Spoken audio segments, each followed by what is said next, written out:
winning game punch from the Braves as they cut the Mets lead to 1 in their wild card race. They are now just a half game behind the Diamondbacks, who were rocked by the Giants 11-0 last night. Chris Sale going tonight, but a team full of heroes last night started with Spencer Schwellenbach, who goes 7 strong innings, only allows 3 hits. And when you start talking about what went on last night, the entirety of the pitching staff was just dominant once again. Schwellenbach goes 7. Jimenez comes in. He's lights out. And then Iglesias comes in for the lights out 1, 2, 3. The Mets had 4 hits last night as a club. The Braves swat 10 hits, and Michael Harris II started it all off. He is just the triple shy of the cycle as he goes 3 for 4, hits a home run, and he scores 2 runs as the Braves get off to a good start to this homestand, the final homestand of the year. Very few times when a guy has that kind of day at the plate, you could say he might have even been better in the field.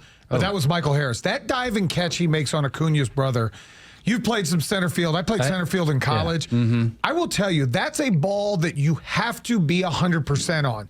Because if you're in between, the ball short hops you, it might be all the way to the center field wall, and Acuna's brother might continue to run. He's on third, or maybe he scores.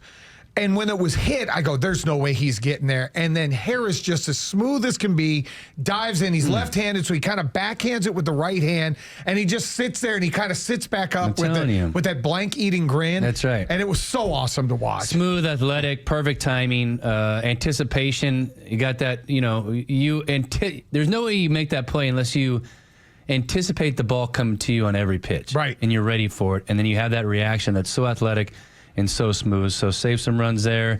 Had an awesome job at the plate and in the field. So more of that would be great. Braves are half a game back of the Diamondbacks, a full game back of the Mets. But again, they have the tiebreaker, I believe, as it stands. And if they win this series. Yeah, well, they'll have both. If they win this series, they'll have both, yeah. Chris Sale going tonight. Sounds good to me. He will be the Cy Young Award winner in the National League. He should be.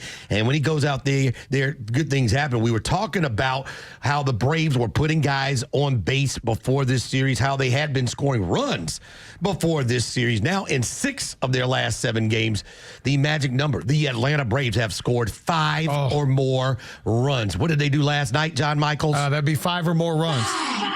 5 runs is what they put up last night. We've been talking about even in the down times for this team, and there's been a lot of down this year compared to what we expected. But the thing that we thought when we got to late September and hopefully to October is that your pitching could carry you.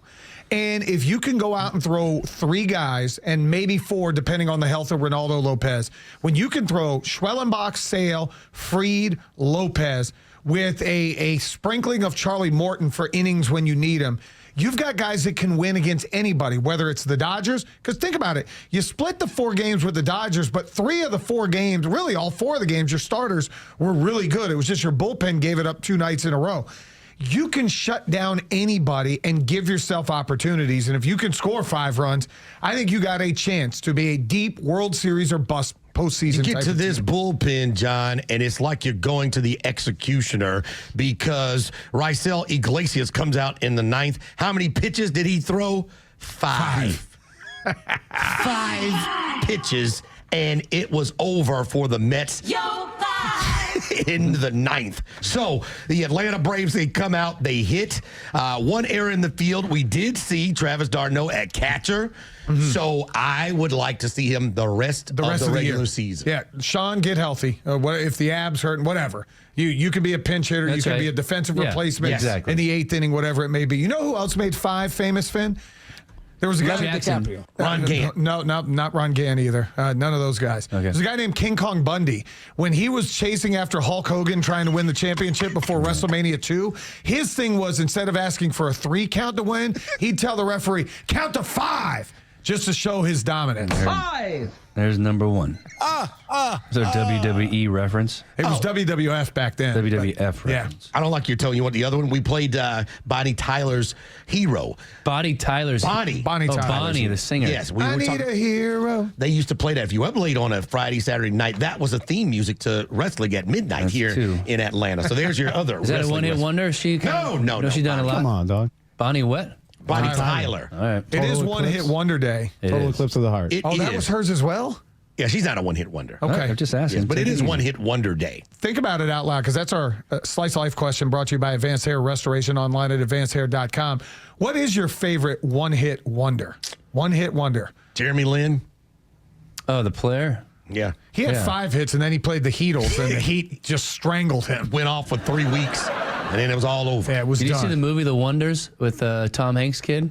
That was pretty solid, yeah. Okay. Anyway, I think there was a one-hit wonder in there for those guys. They were a band that started playing, and they didn't last very long. There are a bunch of songs. Yes. I was always thinking songs, but you brought up athletes, which makes sense since we're a sports talk radio show. I'm just trying to blend the two. Movies could be one hit, or actors could be, one-hit wonders. So think about that. Hit us up on the Harris Cherokee Casino's Twitter feed. So now Chris Sale goes tonight. What else needs to happen? One, he should be striking out a high number of folks if things go, knock on wood, the way we think they should. So what does that mean? It means that the Braves should take advantage. And yesterday was a perfect way to do it. Get some runs early. Don't have these 5-6 innings where you just have one run and then you're just waiting for some magic at the end. I think the most important thing was the Braves got on the board early, and then Spencer Schwellenbach saw that he had a little bit of wiggle room. I don't think he needed it. If it had been a one-run game, the way he was pitching last night, he would have been just fine. But the fact that you gave him a little bit of wiggle room, then added on a few by the 5th inning, there you go. Now it's all out in front of the Mets to see if they can deal with the pitching and the bullpen, and it wasn't there. So a great way to start things off. And now with weather potentially impacting this series and the beginning of the series against the Royals with Tropical Storm Helena coming in, we need to figure out how we can get this game. I want them to start this one they can start at 11:35 today if they want to. Well, Let's just get it in. I'm sure Nick and Chris would love that. Maybe we do a doubleheader and let Chuck and Chernoff have the day off. No, we may have Hurricane coming in. We found Hurricane Frank. Hurricane Frank showed up last night. Frank the Tank? Yes. Go ahead. It's over. It's over. Oh. Again! Again! It happened again! Every year!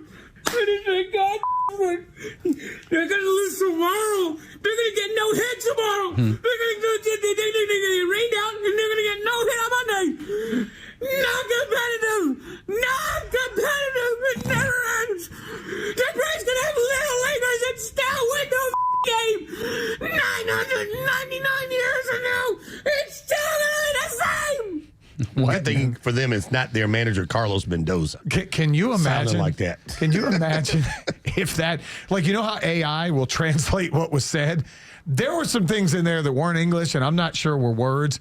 And I can't watch a better person melt down. He's a Dolphin fan as well. Oh, my goodness. So he is melting down to the 5th degree. Well, and it's awesome to see. You got to know, and I heard Chernoff, he had a very good point yesterday. I was He listening almost to mushed Chuck and us. Chernoff. You got to know, the guys who've been around there for a while, the Pete Alonsos, the guys that have been a part of watching the Braves dominate, is there. They're competitors. They have a good team. They've come into this series smoking hot, but you got to know, if things don't go their way tonight, the back of their head, another collapse, not the Braves again, not in Atlanta again, not when we had a chance again, it lives there. So they're not going to give it to us. There's just one game, and that was a table setter. But tonight is the biggie. You get Big this time. one, don't give it back what you took you last night. You can have this thing tied, and now it is a totally different end to the season. No doubt about it.